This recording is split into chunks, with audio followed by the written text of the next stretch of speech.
You probably think it takes months, maybe years of visualization, effort, and healing to shift your reality. That breakthroughs are something you earn by suffering long enough. That alignment only arrives after you've checked off every spiritual checkbox and mastered every technique. But what if I told you the actual shift, the real quantum leap, happens in a moment so subtle, most people miss it entirely. There's a hidden pattern invisible to the untrained eye that appears right before someone's life transforms. Not when they work harder. Not when they try more. But when something inside of them stops forcing, stops doubting, stops chasing.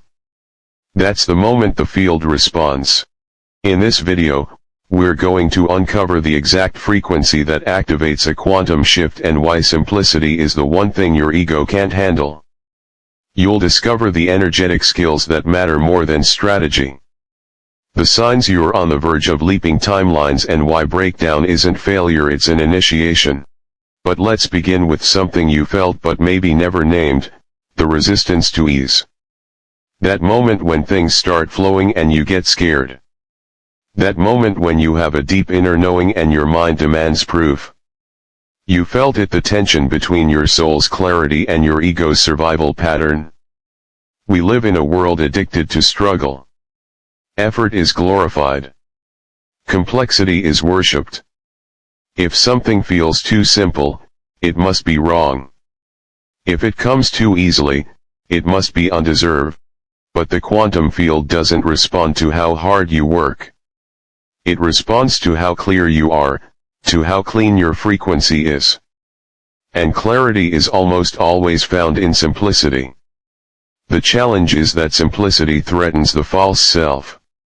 Because if it's simple, then what was all the struggle for? If it's simple, what does that mean about the identity you've built around trying, fixing, and proving? Simplicity strips away the drama. And when there's no more drama, there's nothing left to hide behind. This is why most people unconsciously sabotage their own shifts. Not because they're broken, but because they're afraid of how quiet the truth really is. They expect lightning, they get stillness. They want fireworks, the field gives them silence. But in that silence is where the shift lives. The quantum field is always mirroring. It's not waiting for your next affirmation. It's vibrating with your current identity. And the moment you drop the need to force and you simply become, the feedback loop changes. You stop waiting for the external to validate the internal. You stop adjusting your frequency to your circumstances. Instead, you begin to hold your tone no matter what. This is the difference between manifesting and shifting. Manifesting often implies creating something out of lack. Shifting is becoming the version of you that already exists in another now. And the only thing separating you from that timeline is your frequency filter. Not time, not effort, just energy. So, let me ask you, what if it's not that your shift is hard, but that it's unfamiliar? What if you've been trying to think your way into a new timeline instead of feeling your way into it? And what if the real block isn't your environment, but your attachment to complexity? In the next part of this video, we'll reveal why most people fail to stabilize their signal and why your blind spots might be creating a static that the field can't interpret. You'll discover the hidden ways you resist resonance and how to start broadcasting from a place the universe can finally hear. Let's keep going. Because this simplicity, it's your portal. And once you feel it, everything changes. If the quantum shift is so simple, then why do so few people experience it? Why does it feel like some invisible wall keeps you looping in the same emotional patterns even when you know better? Why do your efforts plateau right when you think you're getting close? It's because simplicity requires something far more demanding than effort. It requires awareness. And awareness without the safety net of complexity can feel terrifying. When things are complicated, you can blame the tools, the method, the process. When it's simple, there's nowhere to hide. The spotlight turns inward and you're left with one question: Am I really ready to shift? Let's start with what's blocking most people from holding the right frequency: blind spots. These are not flaws. They're patterns you're too close to see. Emotional reflexes you've normalized. Narratives you've repeated so often they now feel like truth. But here's the thing, the quantum field doesn't respond to what you consciously want. It responds to what you unconsciously are. So, while your mind is visualizing abundance, your frequency might still be coded in scarcity. Not because you're not trying, but because you've never questioned your default signal. Take a moment to feel into that. What do you broadcast when no one is watching? What's the emotional climate of your inner world when you're not doing the work that's your real frequency? That's what the field is picking up. This is where the first true mastery skill comes in: self-awareness. And I'm not talking about journaling or daily reflection alone. I'm talking about cultivating the kind of awareness that watches your thoughts while they're happening without judgment, without fixing. The kind of awareness that recognizes when you're reacting from survival and chooses not to collapse into it. The next shift is even harder: radical responsibility. This is where your frequency starts to clean itself. It's not about blaming yourself for everything. It's about claiming everything you're emitting, especially the parts you'd rather disown. When you shift from "why is this happening to me" to "what is this showing me about my resonance," the field starts to mirror you differently. Victimhood is loud but incoherent. Ownership is quiet but magnetic. And then comes the skill that amplifies everything: accountability states. These are the vibrational anchors you return to no matter what life throws at you. Most people wait for life to validate their state. But quantum shifters hold their frequency until life has to reflect it. Accountability means showing up for your state even when it's inconvenient, even when the evidence says you're crazy, even when you feel like nothing is moving. And finally, the most paradoxical one: detachment from perception. We are taught to judge everything. This is good, that is bad. This means I'm close, that means I failed. But what if your low moment is actually the final phase before the shift? What if what feels like a breakdown is simply your old frequency collapsing in on itself? Detachment doesn't mean you don't feel. It means you don't label. You let the experience move through you without assigning it a verdict, because the quantum field is not linear. The darkest moment might be the exact calibration required for the light to land. You're not just learning to think differently. You're learning to hold your vibration as if it were the only truth. And that takes courage. It's easier to distract yourself with methods and mantras. It's harder to sit in stillness and admit, "I've been looping because I'm still filtering life through old stories." The quantum shift isn't complex, but it's surgical. It cuts straight through illusion. It exposes the parts of you that still need chaos to feel alive, and it asks, will you finally let those pieces rest? In the next part, we'll dive deep into the moment right before the shift, that strange energetic tension that builds when your old identity begins to collapse and your new timeline is within reach. Most people misinterpret this as failure. But if you know what to look for, you'll realize it's the threshold of your breakthrough.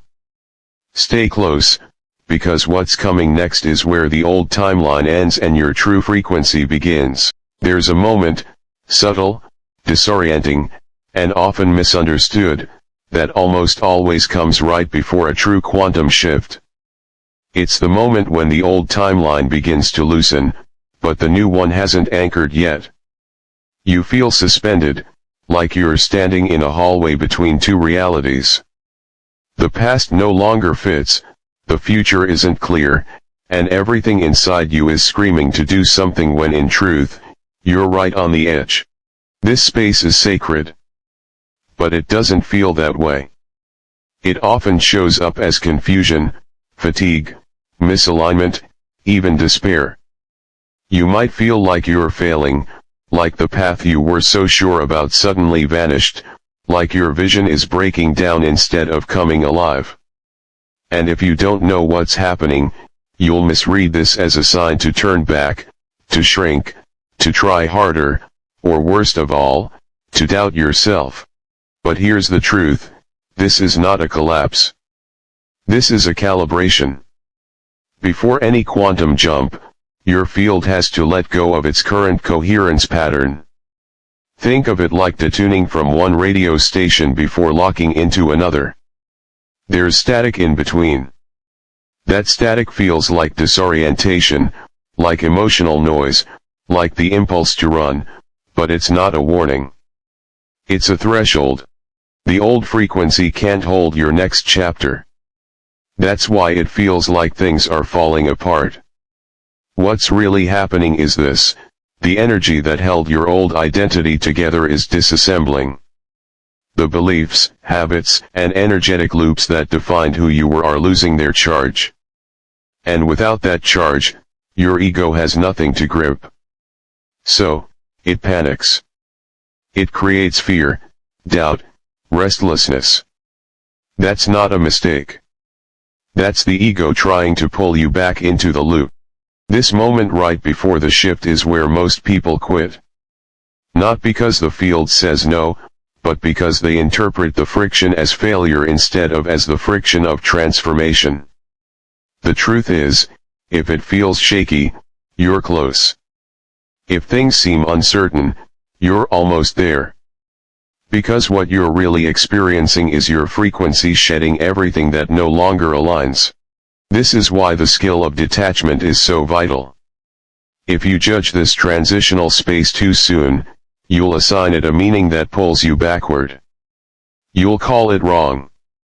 You'll name it stuck. You'll claim it as proof that nothing is working. And the moment you do, you stabilize the old pattern again. But if you can stay centered not in effort, but in awareness, something begins to shift under the surface. The chaos softens. The edges dissolve. You begin to feel, not force, your way forward. That's when you become magnetic. Not because you're trying, but because you've stopped leaking energy in the form of resistance. Right before the shift, your nervous system is learning to hold more power. And that power doesn't come from intensity. It comes from coherence. When you choose to stay present in uncertainty without labeling it, your field organizes itself around your stillness. That's the moment the quantum responds. So what can you do in that space? Nothing in the traditional sense. This isn't the time to fix, hustle, or push. This is the time to tune. Breathe into the discomfort. Observe the stories. Soften the timeline. Your job is not to force a new reality. Your job is to become available for it.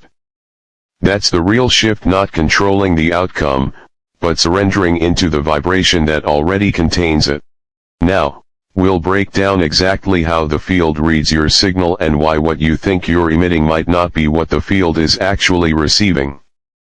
We'll also explore how to clean your resonance so you can match the life that's already waiting in the quantum. You don't need to push harder. You just need to hold your signal even when nothing makes sense, especially then. That's when the portal opens. That's when reality bends, and that's when your shift becomes inevitable. Let's talk about signals. You've likely heard that the quantum field responds to frequency, not words. But here's what most people don't realize: your energy is always broadcasting, whether you mean it to or not. And what you're broadcasting isn't your intention, it's your embodiment. You can say you're ready. You can write affirmations, meditate, even visualize every detail of your dream timeline. But if underneath all of that, your signal is laced with doubt, urgency, fear, or performance, that's the true message the field is receiving. And the field doesn't respond to language, it mirrors resonance. So what does that really mean? It means your inner world is your only strategy. Your nervous system is the instrument that tunes your life. And coherence, that deep, unshakable alignment between thought, emotion, and state, is the key signature the quantum field listens to. Coherence doesn't require perfection. It requires presence. Think of it like tuning a radio. If you're even slightly off the station, all you get is static. You might hear a word here, a melody there, but it's fragmented, distorted. The same is true for your field. When your frequency is filled with contradiction, wanting but not believing, asking but not receiving, speaking but not feeling, your signal comes through unclear, incoherent. And incoherence gets one response from the field: delay. This is why quantum shifting isn't about doing more. It's about cleaning the signal. And cleaning doesn't mean censoring your feelings, it means aligning them. It means owning your energy so fully that there's no split between your intention and your embodiment. But here's the catch: most people try to force coherence. They try to think their way into a feeling. They analyze their vibration, overprocess their blocks, and micromanage their inner state like a project. But coherence doesn't come from control. It comes from surrender. You can't fake resonance. You can't intellectualize your way into magnetic alignment. You feel your way there by softening into the truth of who you already are. So what creates that level of resonance? Clarity, stillness, honesty, and choosing to embody what you want before it shows up. Not in performance, not in delusion, but in calm certainty. This is the energetic signal the quantum field responds to: I already am. I already hold. I already resonate. Not because it's here, but because it's true. And this is where your field begins to shift. Not from effort, not from striving, but from attunement. When your nervous system begins to trust your frequency, it stabilizes. And when your signal stabilizes, your external reality can finally organize around it. So, here's the moment of truth. Comment: I am the shift. Let that phrase be your anchor, not as a declaration to the universe, but as a recognition of what already exists within you. Say it not to convince, but to confirm. Because when you speak from embodiment, the field listens. And when the field listens, reality moves. Now, let's decode the exact mechanics of how the field mirrors you, how your attention acts as a selector, how coherence becomes a command, and why effort is the least effective way to generate change. What you'll see is this: you don't shift reality. You shift into the version of you that already lives there. And that shift, it begins now. Now that you've felt the truth of coherence and the power of resonance, it's time to explore how the quantum field actually responds. Because if you've ever wondered why some intentions seem to manifest instantly while others float endlessly in possibility, the answer is this: the field doesn't reward desire. It reflects your dominant vibration. And that vibration is dictated by one thing: where your attention lives consistently. Let's break that down. The quantum field is infinite. Every version of you already exists in it. Every potential outcome is already encoded, waiting not to be created, but to be observed. The observer effect tells us that particles don't form into matter until they are measured, focused on, and collapsed from wave into form. Which means your attention isn't just passive, it's constructive. It chooses which version of reality steps forward. This is why quantum shifting is not about controlling outcomes. It's about selecting them with your focus and stabilizing that selection with your state. Most people don't realize that their attention is fragmented. They think about abundance in the morning, worry about lack in the afternoon, and fall asleep in a fog of doubt. That's not consistency. That's a chaotic broadcast. The field doesn't punish that chaos, it just reflects it. That's why the results seem scrambled, delayed, and unclear. But when your attention becomes a laser, when you learn to hold your vision without chasing it, needing it, or doubting it, something extraordinary happens. The potential timeline begins to organize around you. The people, resources, moments, and even micro-decisions align not by effort, but by entrainment, by resonance. You're not forcing reality to change. You're collapsing into the version of reality that's already vibrating at your frequency.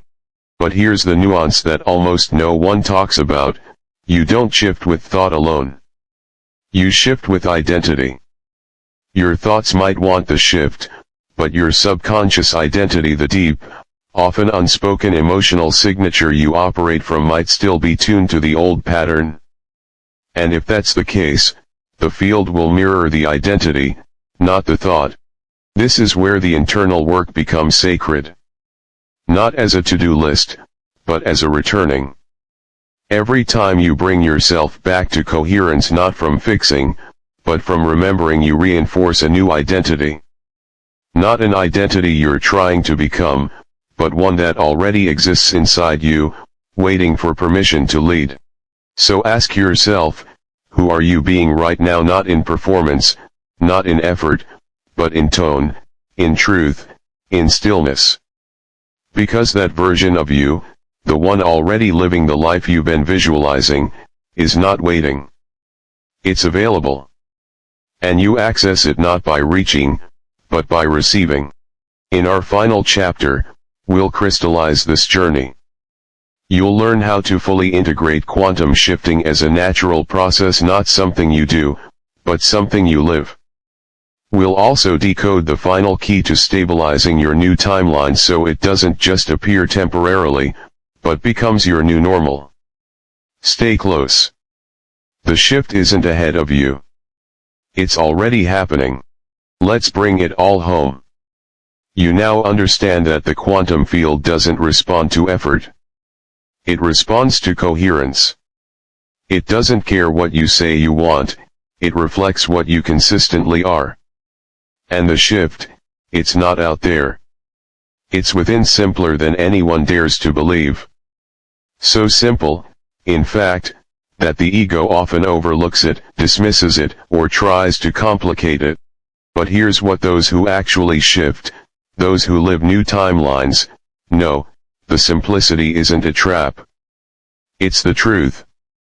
And the reason so few stabilize in their new reality isn't because they're doing it wrong. It's because they don't stay long enough in the signal that allows it to become real.